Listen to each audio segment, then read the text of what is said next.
Sekarang kita agak ke filsafatnya ya, teman-teman, tentang identitas ini.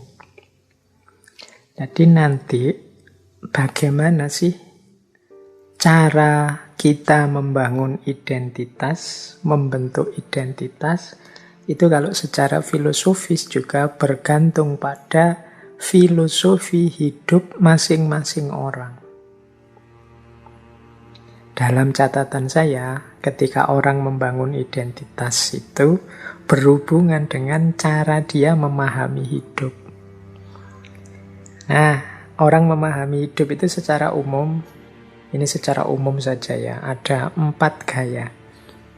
Ada gaya fatalistik, ada gaya humanistik, ada gaya dualistik, ada gaya konstruktivistik. Fatalisme, humanisme, dualisme, dan konstruktivisme. Ini kita mulai belajar filsafatnya ini. Nah, dari perspektif fatalisme, menganggap ya hidup ini sudah sepenuhnya ada mekanismenya. Manusia itu tidak bebas di hadapan mekanisme-mekanisme ini. Termasuk siapa aku, konstitusi diriku, dan lain sebagainya itu ya sudah ada polanya. Kalau bahasa agama ya sudah ada takdirnya sendiri-sendiri. Nah, bagi orang yang perspektifnya fatalistik ini, ya dia isinya hidupnya adalah pasrah saja. Jadi kalau ada orang yang, Pak, saya mengalir saja lah, Pak, saya ikuti aliran hidup ini seperti apa. Nah, gaya seperti ini namanya gaya fatalistik. Ini saya tidak ngomong mana yang lebih benar, mana yang salah, mana yang pas ya. Ini perbedaan persepsi tentang hidup. Ada orang yang persepsinya fatalistik, sehingga dia gayanya cenderung pasrah saja. Kok bisa ya Pak ada orang yang gayanya fatalistik misalnya? Ya mungkin saja wong setiap orang itu sesuai dengan konstruksi sejarahnya masing-masing. Saya kasih contoh ya, misalnya kenapa kok ada orang fatalistik? Dalam ilmu kalam itu ada analisis misalnya tentang kenapa sih ajaran-ajaran, kalau dalam Islam itu ya Jabariyah misalnya. Jabariyah itu kan bahasa Arabnya dari fatalisme, bahwa orang itu bisanya ya pasrah saja pada Tuhan.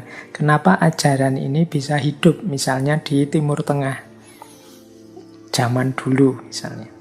Nah, itu ada analisis begini, karena konstruksi geografisnya Timur Tengah itu, di situ kan banyak padang pasir, banyak. Jadi secara geografis itu manusia itu benar-benar tidak berdaya di hadapan alam.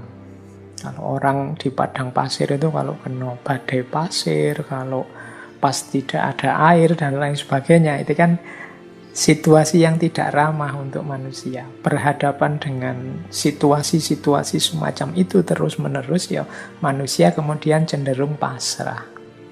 Ya mau gimana lagi kalau sudah situasinya begitu, geografinya begitu. Nah, ini sehingga ideologi seperti itu, pandangan seperti itu di sana hidup, diterima.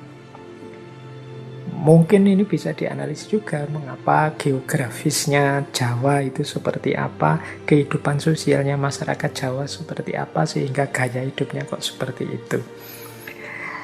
Nah, kembali pada identitas tadi, berarti ada orang yang memang pasrah saja, tidak pernah merenung dalam, berpikir serius tentang bagaimana aku harus mengkonstitusi diriku, membangun identitasku. Ini gaya fatalistik. Ada persepsi kedua, gaya nomor 2. Ini gaya humanisme. Kalau dalam pandangan humanisme itu kan yang berpandangan bahwa hakikatnya manusia itu baik. Kualitas-kualitas dirinya baik. Secara fitrah manusia itu positif.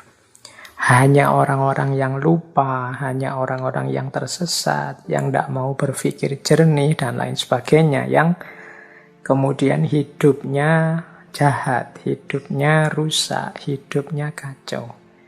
Manusia itu yo aslinya baik. Nah, orang yang punya pandangan seperti ini, ya cara dia membangun diri, membangun identitas itu dengan cara apa? Mengaktualkan potensi kebaikan yang ada dalam dirinya. Jadi, hidup sebagai manusia. Kita sering pakai istilah manusia yang manusia. Karena manusia yang manusia itu pasti baik. Karena hakikat sifatnya manusia itu baik. Ini namanya humanisme. Jadi kalau ada orang, bagaimana sampean membangun diri, membangun identitas diri ya, saya tidak macam-macam, yang penting jadi manusia saja yang baik. Nah, ya memang jadi manusia itu pasti baik dalam perspektifnya humanisme. Ini ciri kedua, jadi pandangan tentang konstruksi identitas. Ada yang ketiga, ada orang yang punya pandangan dualistik.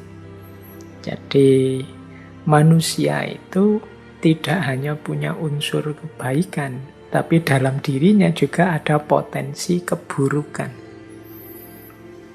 Jadi manusia itu ya tidak baik saja. Ada baiknya juga ada buruknya. Jadi fitrahnya manusia itu ya ada ahsanu takwimnya, ada juga asfala safilinnya. Ada fujuroha, ada fujurnya, tapi juga ada watakwaha, ada takwanya. Ada positif, ada negatif. Nah, orang yang berpandangan dualistik seperti ini, ya cara dia memahami hidup, menjalani hidup adalah berjuang memenangkan yang baik dan menyingkirkan yang buruk. Jadi, hidup adalah perjuangan. Hidup adalah mengalahkan yang negatif dan memenangkan yang positif. Ini gaya dualisme. Jadi yang dianggap negatif itu disingkirkan, dikalahkan. Bahkan ada sampai mengalahkan sisi diri kita yang negatif. Dalam pikiran tasawuf tertentu, misalnya ada pandangan, misalnya dalam manusia itu yang sisi cahaya itu sisi batin dalamnya, sementara sisi fisik, lahiriah, jasadiah itu sisi kegelapan. Maka yang lahiriah harus disapih, dikalahkan, sementara yang batin harus dimenangkan. Ini sebenarnya cara berpikir dualisme. Jadi membangun identitas diri dengan cara memilih sisi baik diri kita, menyingkirkan sisi buruknya. Nah, ini gaya yang ketiga. Nanti ada gaya yang keempat. Gaya yang keempat ini namanya konstruktivisme. Konstruktivisme ini asumsi dasarnya begini, ya manusia itu seperti kertas kosong. Teman-teman pernah mendengar istilah ini ya, manusia itu ya terlahir kosong, tergantung nanti dia diisi apa, diwarnai dengan apa, dibentuk menjadi apa. Jadi kalau dalam Islam kan ada masyhur sekali hadis, kullu mauludin yuladu alal fitrah. Setiap anak yang lahir itu dalam kondisi fitrah suci, fa'abawahu yuhawidanihi au yunasironihi au yumajisanihi. Dua orang tuanya lah yang membuat dia jadi Yahudi, jadi Nasrani, atau jadi Majusi. Jadi manusia itu kosong, tergantung nanti dia dibentuk seperti apa. Ini namanya konstruktivisme. Identitas itu ya tergantung kitanya mau dibentuk seperti apa. Nah, itu konstruktivis namanya. Jadi cara membangun identitas itu ada gaya fatalistik yang sudahlah pasrah saja, tidak usah direka-reka, jalan saja. Ada yang gaya humanistik, yaitu mari kita hidup sebagai manusia yang manusia. Karena karakter kemanusiaan itu baik. Ada yang milih, mari yang buruk-buruk kita tinggalkan, yang baik-baik yang kita ambil, dualistik. Ada yang konstruktivis, mari kita bangun diri kita sesuai cita-cita, ideal, keinginan kita. Nah, ini pandangan konstruktivis. Jadi ini perspektif-perspektif teman-teman ketika kita ingin membangun identitas diri. Ada lewat jalur fatalistik, humanistik, dualistik, dan konstruktivistik.